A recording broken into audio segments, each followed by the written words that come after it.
44th Charter Anniversary ng Rotary Club of Daet North, ipinagdiwang mga project partners pinahalagahan.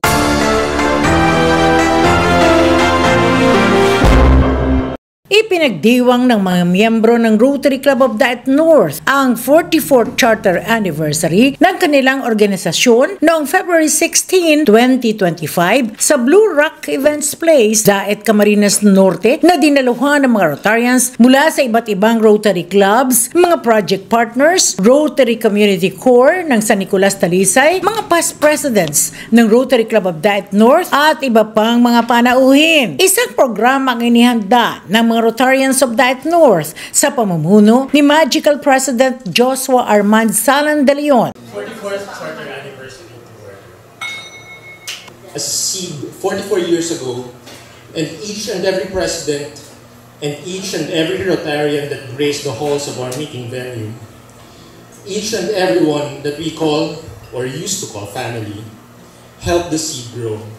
And now, 44 years later, we are here to enjoy the fruits of our service to Rotary. Thank you all for coming and let us all enjoy them. Isa-isang binanggit ni past President Mirna De Lejero ang mga naging presidente ng RCDN mula Rotary year 1981 hanggang 2025. Ito po yung mga past presidents from 1981 para po naman sa kaalaman ng lahat. 1981 to 1982, Mr. Bayani Bay Alejo, Charter President. Siya po ang pinakauna. 2024 to 2025, sino? Joshua Armand Salan de Leon. At ito na. Babanggitin ko na yung 2025-2026 na magiging presidente na susunod. Amin po President-elect, wala pong iba, kundi President-elect Babes Contauco.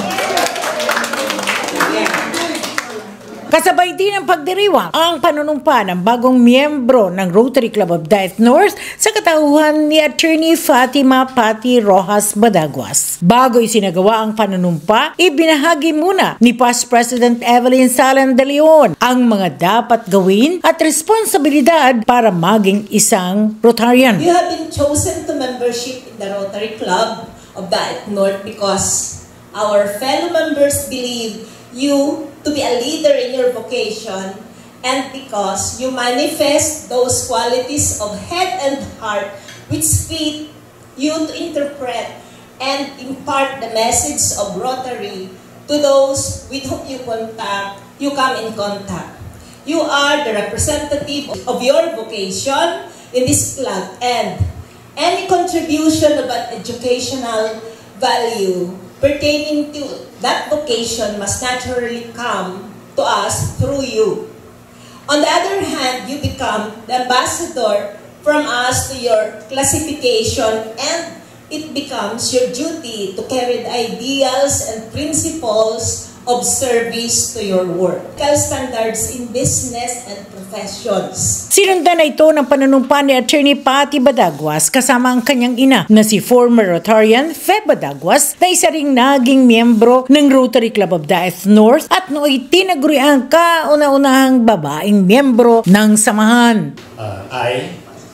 I, Fatima Rojas Badaguas, having been inducted as a member of the Rotary Club of Daet North, having been inducted as a member of the Rotary Club of Daet North, do solemnly swear that I will abide by, do solemnly swear that I will abide by, follow and uphold all the provisions of the Constitution, all the provisions of the Constitution and bylaws of Rotary International, and my club, and fulfill to the best of my ability, all the duties and responsibilities of my membership. I pledge to advance the object of Rotary, and to exemplify Rotary's maxim of service above